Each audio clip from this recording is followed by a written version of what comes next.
नमस्कार दोस्तों, स्वागत है आप सबका हमारे YouTube चैनल साहित्यिका में। शायद किसी ने सच ही कहा है कि हम लाख कोशिश कर लें लेकिन सत्य कभी छुपता नहीं। तो चलिए आज बात करते हैं ऐसे ही एक कहानी के बारे में। एक बार अकबर के दरबार में चोरी हो जाती है और जिस वक्त ये चोरी होती है दरबार में 4 सिपाही पहरा दे रहे होते हैं। चोरी होने के बाद अकबर इन चारों सिपाहियों को अपने दरबार में बुलाते हैं और इनसे कहते हैं, मुझे पता है कि तुम चारों में से ही किसी एक ने कल रात को दरबार में चोरी की है, इसलिए तुम चारों में से जिसने भी चोरी की है वो आगे आ जाए।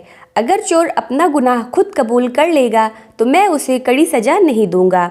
अकबर की ये बात सुनकर चारों सिपाही एक ही स्वर में कहते हैं, महाराज, हमने कोई भी चोरी नहीं की है। जिस वक्त अकबर चोर का पता लगाने की कोशिश में लगे होते हैं उस समय दरबार में बीरबल भी मौजूद थे और वो इन चारों सिपाहियों की बातों को सुन रहे होते हैं।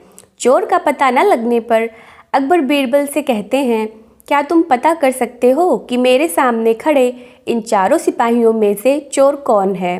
बीरबल अकबर से कहते हैं, हाँ, मैं पता कर सकता हूँ। आप बस मुझे एक रात का समय दें।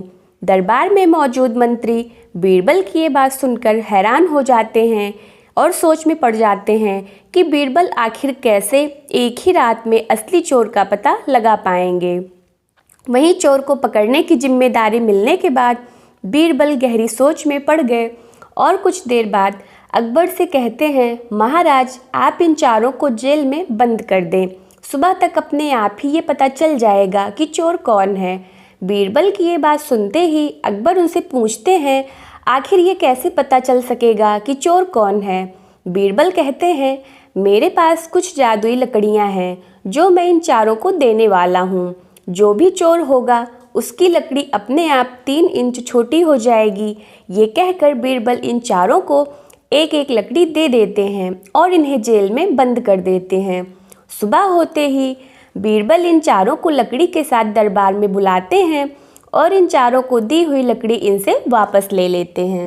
इन चारों में से एक सिपाही की लकड़ी छोटी होती है और बीरबल तुरंत उस लकड़ी को देखकर बता देते हैं कि ये चोर है और सिपाही उस व्यक्ति को पकड़कर जेल में डाल देते हैं।